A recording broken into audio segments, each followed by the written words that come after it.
E a presidente nacional do PT, Gleisi Hoffmann, não gostou de ouvir o ministro das Relações Institucionais do governo Lula, Alexandre Padilha, comparar o desempenho do partido nas eleições municipais com a zona de rebaixamento. Nas redes sociais, a petista declarou que Padilha devia focar nas articulações políticas do governo, de sua responsabilidade, que ajudaram a chegar a esses resultados.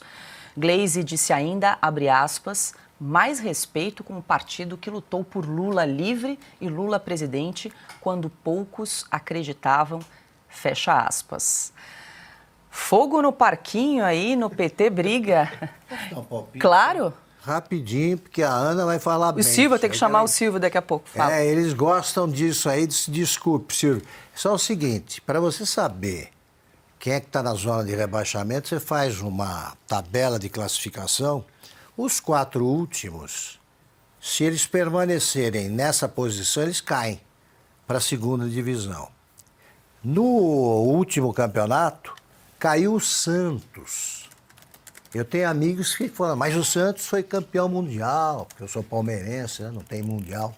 Então, eles vêm com essa. O Santos foi campeão mundial no século passado, Pelé, 1962. Você vê como é importante isso. Agora, está o Corinthians lutando contra o rebaixamento. Ele saiu do Z4 no último jogo, da zona de rebaixamento.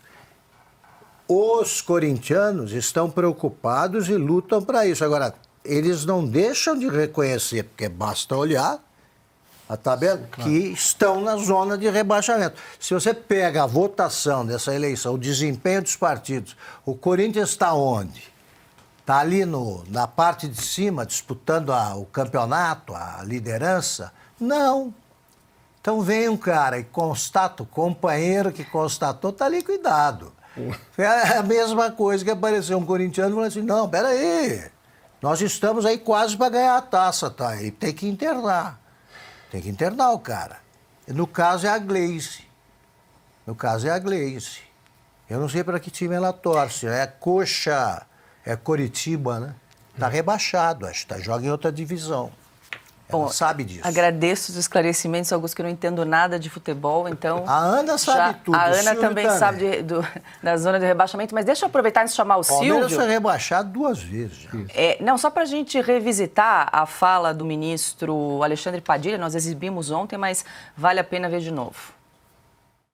O PT é o campeão nacional das eleições presidenciais, mas na minha avaliação não saiu ainda do Z4 que entrou em 2016 nas eleições municipais. Então teve conquistas importantes, a eleição na capital, elegeu cidades importantes nesse segundo turno, mas ainda tem um esforço de recuperação e o PT vai fazer uma avaliação sobre isso, certamente sobre esse resultado, como voltar a ser um partido com mais protagonismo, sobretudo nas grandes cidades, nas médias cidades.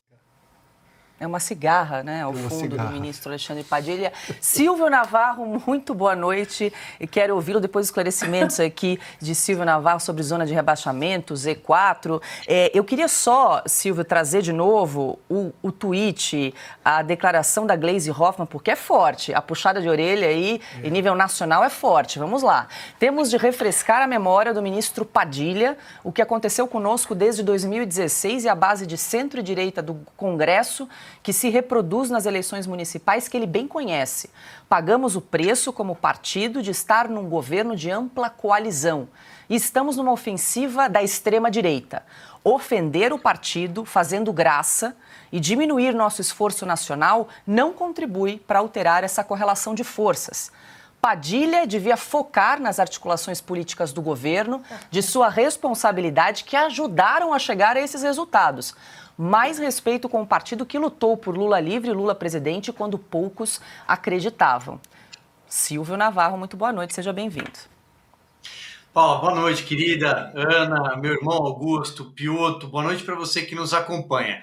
Aliás, sobre cigarras e formigas, também faz algum sentido tudo isso que a gente está acompanhando. Alexandre Padilha, Gleisi Hoffmann e gente que botou o pé na estrada, que fez campanha, que trabalhou de verdade, partidos que cresceram nesta eleição e quem ficou ali comemorando a eleição de Lula depois de 2 anos e o final da eleição municipal não foi assim tão bom. Aliás, foi péssimo. Paula, vamos lá, em dois tópicos. Primeiro tópico, Alexandre Padilha.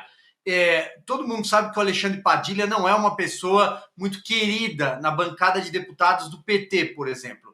Ele é o articulador político porque é cota da Janja, é muito amigo da Janja. A Janja impediu a demissão dele quando da crise com o presidente da Câmara dos Deputados, Arthur Lira. Ela, por exemplo, foi quem disse para o Padilha: Padilha, você precisa mudar um pouco o seu jeito de se vestir, você precisa começar a falar todes. Nós reportamos isso, inclusive, em algumas reportagens na Revista Oeste, no nosso site. A proximidade deles. Então, como a Anísia Trindade, ele não perde o emprego, mas é ruim de serviço. É verdade o que a Gleisi Hoffmann está dizendo, ele não consegue tomar café com a bancada de deputados que queria que o articulador político do governo fosse o José Guimarães, do PT, lá do Nordeste. Todo mundo se lembra também, teve um assessor pego com dinheiro na cueca no aeroporto, irmão do José Genuíno, mas tem um caminho mais fácil, porque é deputado há muito tempo, e o Padilha passa um ar de arrogante, quase não vai ao Congresso Nacional e por aí vai. Então ela tem um ponto quando ela diz: você no teu cargo é um desastre. Agora, ele tem um ponto, e se a gente tiver a oportunidade de mostrar numericamente que ele está certo, o PT está no Z4, porque quando você olha essa aí, ó, isso é uma tabela mais comprimida, né? Você vai, uma fotografia. Você vê que o PT fez 252 prefeituras. É menos do que o PSDB, que também sai dizimado. E outrora, ambos ali, né, controlavam a política, a polarização nacional. Um antagonista do outro. Mas hoje você vê que eles não têm mais representatividade. O PSB, do campo da esquerda, é quem saiu melhor na eleição. 312 votos, esse é um gráfico do Poder 360.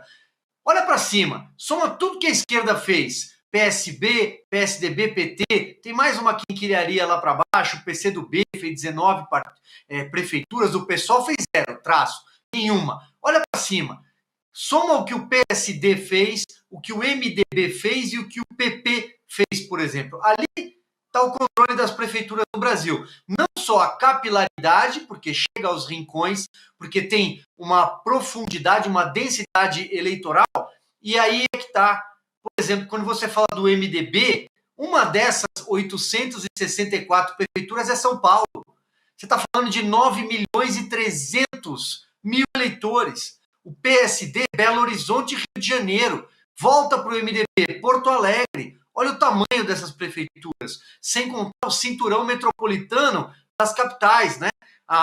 Aquela região macro, aqui em São Paulo você tem todo o ABC, Osasco, Guarulhos e por aí vai.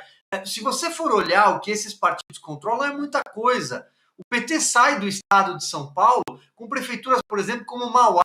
É uma prefeitura pequena para quem já controlou todo o ABC paulista. Santo André, São Bernardo, São Caetano, uma ilha ali, um pouco mais difícil para o PT, mas Diadema, que perde com o Felipe com 4 eleições. Ele foi tesoureiro da Dilma e tesoureiro da campanha do próprio Lula à reeleição em 2006.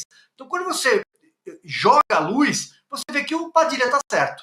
Então, para resumir aqui, Paula, a Gleisi está certa quando fala que o Padilha é ruim de serviço. É a cigarra que estava lá no fundo. E o Padilha está certo quando diz que o PT hoje é Z4. E Z4 é a esquerda.